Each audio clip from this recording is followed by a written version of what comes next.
द्वारा की जाती है। किससे किया जाता है? हार्ट की जांच ईसीजी द्वारा किया जाता है। हार्ट की जांच ईसीजी मतलब क्या होता है? उसका फुल फॉर्म होता है इलेक्ट्रोकार्डियोग्राफी होता है। इसकी क्या होती है? इसी से क्या किया जाता है? हार्ट की जांच की जाती है, ठीक है ना। आप देखे होंगे, और हार्ट के जांच करने के लिए अलग अलग हर जगह लीड लगाया जाता है। और कितने लीड लगते हैं? 12 लीड लगते हैं। इसी को बोलते हैं क्या? लीड बोलते हैं। 12 लीड कहाँ लगाया जाता है? ऐसे ऐसे देखते हैं, अलग अलग जगह पर क्या लगाई जाएंगी? लीड लगाई जाएंगी। उसी को क्या बोलते हैं? उसी से हार्ट की जांच की जाती है। और हार्ट की जांच करने वाले डॉक्टर को बोलते हैं क्या? हार्ट की जांच करने वाले डॉक्टर को बोलते हैं कार्डियोलॉजिस्ट। क्या बोलते हैं भैया? कार्डियोलॉजिस्ट। आप देखे होंगे जब हार्ट जांच की जाती है तो हार्ट का जब मापा जाता है तो ये ऐसे बेव करता रहता है, ऐसे ऐसे ऊपर नीचे भागता है, ये दिखाया गया है। आप देखे होंगे जब ऊपर नीचे भागता है, ऊपर नीचे भागने के दौरान क्या किया जाता है? मैंने पहले पिछले वाले वीडियो में बताया था आपको, जब ब्लड क्या होता है? ब्लड आता है कहाँ? दाएं लिंब में। जब दाएं लिंब में आता है तो उसको किससे दिखाया जाता है? पी से दिखाया जाता है। दाएं लिंब में जैसे ही आता है उसको किससे दिखाया जाता है? पी से दिखाया जाता है। दाएं लिंब में आने के दौरान उसे किससे दिखाएंगे? पी से दिखाएंगे। पी से जैसे ही दिखाएंगे तो ये क्या दिखा रहा है? अगर पी ज़्यादा तेज आया तब भी खतरा है, धीरे हो गया तब भी खतरा है।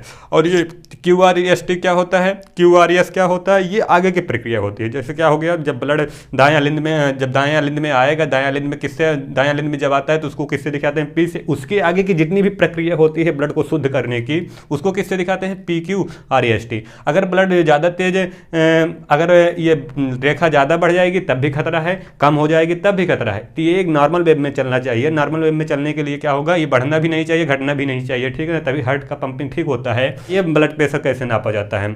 हमारे पास क्या होता है? ब्लड प्रेशर हमारे नॉर्मल में कितना होता है ये देखिएगा। ब्लड प्रेशर नापने की BP जिसे बोलते हैं, नापने के लिए जब ब्लड प्रेशर जाता है, ब्लड जो होगा जाएगा तेजी से, तो उसको क्या होता है भैया?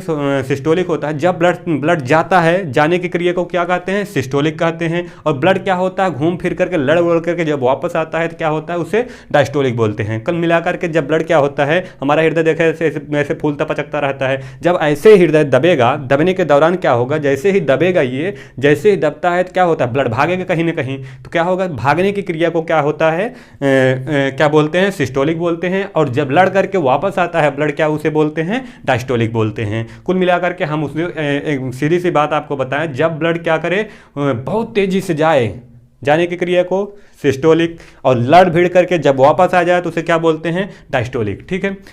इसी सब क्रिया को हम क्या कहते हैं? Blood pressure. ब्लड प्रेशर क्या होता है? इस रेशियो में मापा जाता है। सिस्टोलिक बटे कितना? डायस्टोलिक में होता है, ठीक है। ये जो होता है, अगर हमारा ब्लड प्रेशर नॉर्मल कितना होना चाहिए? नॉर्मल होना चाहिए भैया हमारे पास ब्लड प्रेशर 120/80। 120/80 हमारा नॉर्मल क्या होना चाहिए? हार्ट होना चाहिए, ठीक है ना। इतने में हमारा ब्लड प्रेशर चलना चाहिए, इतने वेव से। तो क्या होता है? ये जाने की क्रिया, जिस क्रिया जितने से जाएगी, अगर हुमुच के गया खूब तेजी से, क्या बोलेंगे? सिस्टोलिक। सिस्टोलिक कितना होता है? नॉर्मल 120 होता है। और डायस्टोलिक क्या होता है? 80। मतलब इसका नॉर्मल रेशियो कितना होना चाहिए? 120/80। आप देखे होंगे जब डॉक्टर ब्लड प्रेशर मापता है, कहते हैं BP चेक कराना है, तो BP चेक कराने के बाद एक पट्टा ऐसे लगाता है। पट्टा लगाने के बाद खूब कस देगा, उसमें हवा भरेगा, ऐसे हवा भर दे करके अब 200 तक पहुँचा देगा खूब ऊँचाई। फिर उसे धीरे से खोलेगा, खोलने के बाद उसमें धीरे से आवाज़ आती है, ऐसे करके आवाज़ आती है। जब ऐसे आवाज़ आती है तो इसी को क्या बोलते हैं? जब वो देखता रहता है, जब क्या होगा? वो ऊपर से वो गिरेगा, जहाँ बोलेगा एक आवाज़ साउंड आती है, धीरे से आती है, टिक। जहाँ अगर देखेगा कहाँ आवाज़ आ रही है, आला लगाया रहता है, उसे ऐसे हाथ में लगाया रहता है, तो वो चेक करता है। जैसे प्रेशर छोड़ेगा, प्रेशर छोड़ने के बाद जहाँ गिरेगा, जब अगर 120 पे गिर जाएगा, 120 पे गिर जाएगा तो क्या? टिक से बोलेगा। टिक से बोलने के बाद देखेगा ब्लड प्रेशर अच्छा ये इतना है। मतलब सिस्टोलिक कितना है? 120। फिर और नीचे लाएगा तो कितने पे? अगर 80 पे बोला टिक से, तो क्या बोलेंगे उसे? डायस्टोलिक। मतलब क्या है? ब्लड प्रेशर क्या है? नॉर्मल। नॉर्मल होने का ब्लड प्रेशर नॉर्मल कितना होता है भैया?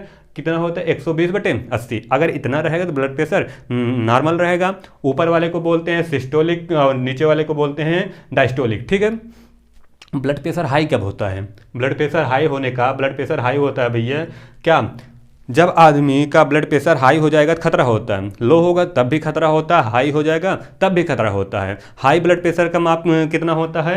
तो 150 बटे कितना होता है? 90। हाई ब्लड प्रेशर कितना होता है? 150/90। ये 150 जो होता है ब्लड प्रेशर क्या होगा? अगर ज़्यादा हाई हो जाएगा, सिस्टोलिक कितना हो जाएगा? 150, और डायस्टोलिक कितना हो जाएगा? 90। और इसी को और एक चीज़ के नाम से जानते हैं, हाइपरटेंशन। क्या इसे बोलते हैं? हाइपरटेंशन। अगर ब्लड प्रेशर हाई हुआ तो उसे बोलेंगे हाइपरटेंशन, मतलब वो टेंशन बहुत ज़्यादा है, ठीक है ना। और क्या होगा, ब्लड प्रेशर लो होगा, लो कितने पे होता है, सिस्टोलिक कितना हो जाएगा, 100 हो जाएगा, और डायस्टोलिक कितना हो जाएगा, 60 हो जाएगा। समझ में आ रहा है। तो इसी लो होने वाली क्रिया को क्या बोलते हैं, हाइपोटेंशन। क्या बोलते हैं भैया, हाइपोटेंशन। ब्लड प्रेशर हाई हुआ, हाई होने का माप कितना होता है, 150/90, इसे बोलते हैं हाइपरटेंशन। और ब्लड प्रेशर लो होगा, कितना होगा, 100/60, इसे क्या बोलते हैं, 100/60 को ब्लड प्रेशर लो होगा तो इसे बोलेंगे हाइपोटेंशन। समझ में आया।